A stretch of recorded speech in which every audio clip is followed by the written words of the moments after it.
Fala meus amigos, tudo bem? Aqui quem fala é o Felipe Araújo. Neste vídeo vai ser um vídeo um tanto polêmico, onde eu vou colocar aqui, não uma, não duas, mas sim três situações em que eu acho que o Flash and Blood tinha muito que aprender com o novato Riftbound, que tem uma IP mais antiga, é bem verdade, mas que, poxa, o TCG é muito novo. E aqui eu já trago três lições valiosas que o Riftbound tem a oferecer para o Flash and Blood. Depois, se esse vídeo engajar, eu faço o oposto. Eu vou colocar aqui eventualmente três ou até mais situações em que o Flash and Blood poderia colaborar com o Riftbound. Mas o assunto é o contrário. Não é? Então, o que eu posso colocar aqui de lições que o Riftbound, recém aqui TCG lançado pela Riot, pode oferecer para o Flash and Blood? O primeiro deles, cara, não poderia ser diferente, é a respeito do competitivo. O competitivo, que é a grande questão aqui do Flash and Blood, que ele sempre se coloca como um TCG que o alvo dele é ser algo muito estratégico, onde de fato as suas micro decisões vão te dar o resultado final. O Riftbound ele consegue te dar aqui uma premiação no nível competitivo muito melhor, ao meu ponto de ver, assim, no meu ponto de vista, de fato, do que o Flash and Blood. O que deveria ser o contrário, talvez, não sei. Afinal de contas, é fato que a League of Legends, essa franquia, ela dispõe de um valor, de um recurso financeiro muito maior, também é um tanto injusto nesse aspecto, mas já que se enfatiza tanto o aspecto competitivo, eu acho que deveria haver um maior esforço aqui por parte do Flash and Blood. Perceba, tem um ponto aqui. Todo ano eles buscam oferecer uma quantia maior, tá? A gente saiu de 1,5 milhão de dólares de 2025 para 2 milhões de 2026. Se eu não me engano, em 2024 era 1 milhão, então também a gente teve um aumento substancial. Ano a ano está tendo, só que eu acho que não está conseguindo acompanhar a evolução dos outros TCGs, dos seus concorrentes. Isso é muito bom ficar com o olho atento sobre essas questões. Então veja, aqui no Riftbound, você tem que o primeiro evento Premier que ele vai oferecer, que vai ser o Regional Qualifier, que a gente teve o primeiro em Houston, que não faz muito tempo, lá no Texas foi nesse mês de dezembro, ele oferece a seguinte estrutura aqui para os vencedores. O primeiro vai ganhar nada mais, nada menos do que 6 mil dólares. Aí para já aqui. Quanto é que oferece o Battle Hardened, que seria o seu equivalente, né, como o primeiro evento Premier para o Flash and Blood? 2 mil dólares. Mas é 2 mil dólares para o primeiro? Não, amigo, são 2 mil dólares como o conjunto de dinheiro que ele vai distribuir para todos os melhores colocados. Tá? Aí você diz, não, mas agora não vai ter mais o Battle Hardened, vai ter o Showdown. Inclusive Showdown, que é uma expressão que vem do Riftbound, curioso, que é a principal questão quando você tem um combate. Beleza, o Showdown ele vai acontecer depois do Battle Hardened do Rio de Janeiro, curiosamente o último vai ser no Brasil, e depois a gente vai passar a ter os Showdowns, só que o Showdown ele aumentou, sim, saiu de 2 mil dólares para 5 mil dólares. Essa distribuição também é para todos os melhores colocados. E no Riftbound, somente o primeiro já leva mais do que todo o evento do Showdown. Você vai ter 6 mil para o primeiro, 3 para o segundo, terceiro e quarto já leva 2k, ou seja, mais 4 mil. Então, só até o quarto a gente já tem aqui 13 mil dólares, que é quase o triplo do que todo o evento que vai acontecer do Showdown, que já teve um aumento significativo se a gente comparar com o Battle Hardened. Então, cara, para mim, no que diz respeito ao dinheiro, é muito diferente.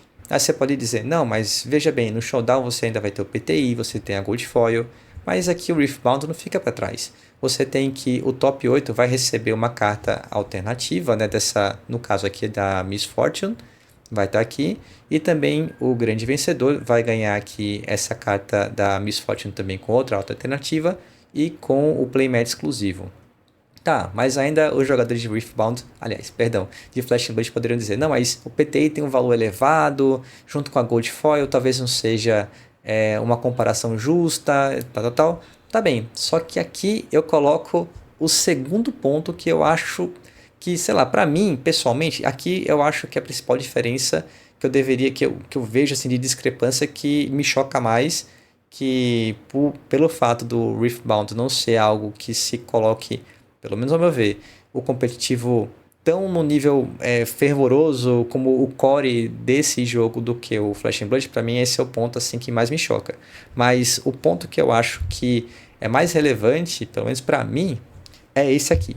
que eu não sei porque nenhum outro TCG teve essa ideia, e se teve, pelo menos o Flash and Blood não foi um deles. Que é o quê? Cara, é a história de você poder ganhar algo muito legal, muito exclusivo, com um herói diferente que eventualmente você goste de jogar e que você não joga com aquele personagem porque ele não é muito bom no meta.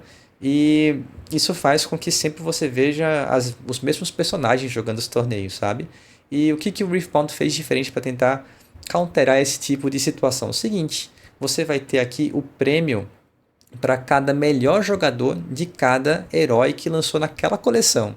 E que prêmio seria esse? Seria um card metalizado com efeitos 3D, como aqueles descrevem aqui nesse parágrafo, que vai ser concedido para o melhor jogador daquele personagem.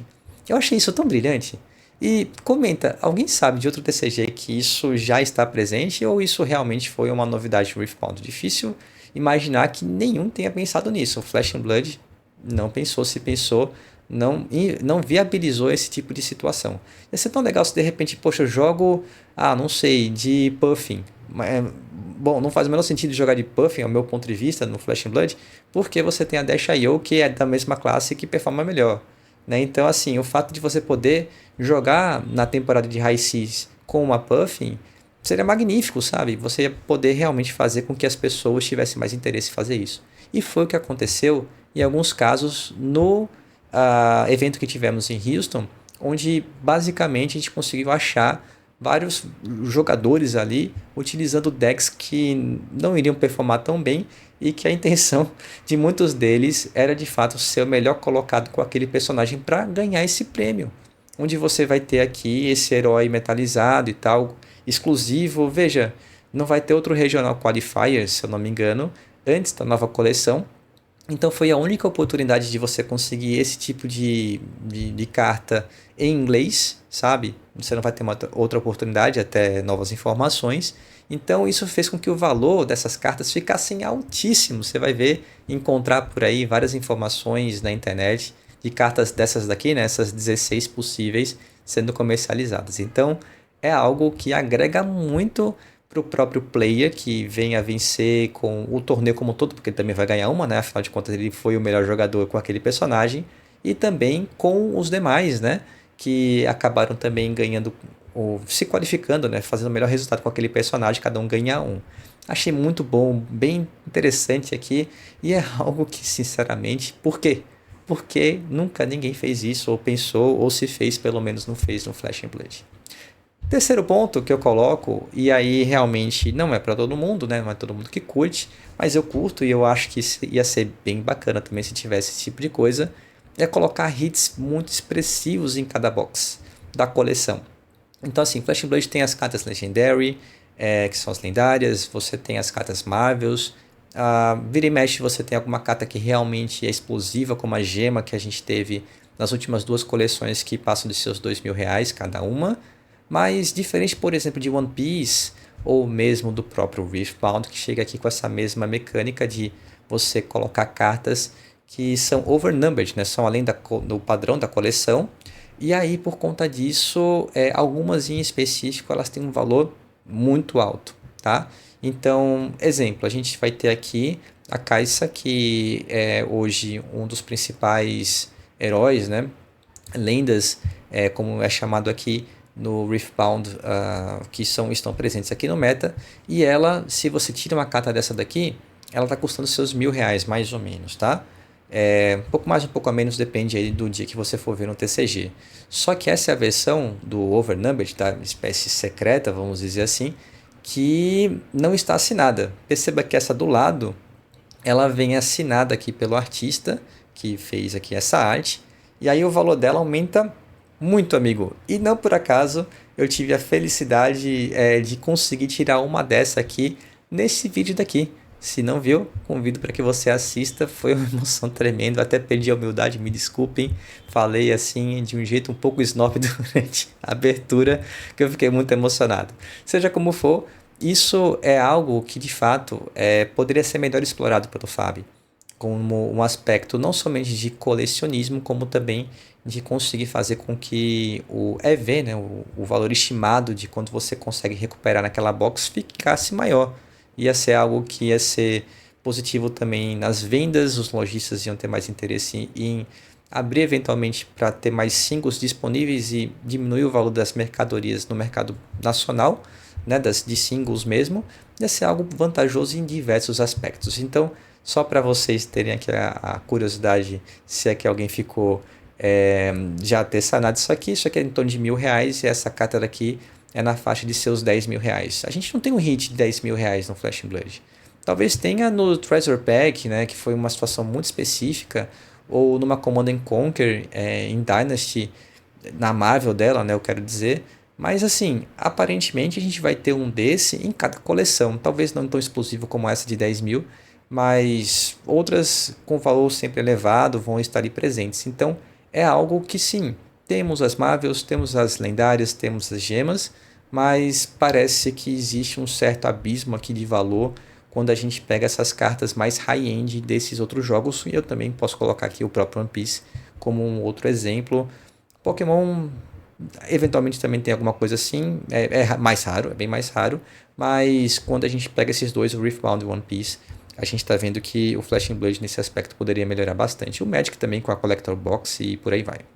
Então, essas seriam, pelo menos nesse primeiro momento, as 3 questões aqui que eu mostro que o Riftbound poderia sim ensinar, né? Porque ele é mais jovem do que um TCG um pouco mais antigo, esse já tem 7 anos, o Flesh and Blood, que ele poderia aprender aqui e fazer bom uso dessas informações. Melhorar o valor da premiação no competitivo, eu sei que ele já melhorou, mas poderia melhorar ainda mais, já que a principal questão desse jogo é o competitivo.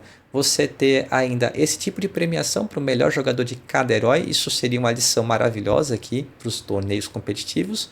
E a outra questão seria você investir mais em colocar cartas exclusivas na coleção vigente para que você consiga aumentar o valor esperado ali de cada box, fazendo com que mais singles fossem abertas e tivesse eventualmente uma redução do custos das próprias singles no mercado nacional. Se você gostou desse conteúdo, deixa o like. Quer ver o contrário? Quer ver o que eventualmente o Flesh Blood poderia ensinar para o Riftbound? Poxa, comenta aqui embaixo e pede por esse vídeo que, se engajar, eu posso trazer para vocês. Se inscreva no canal e até a próxima. Valeu!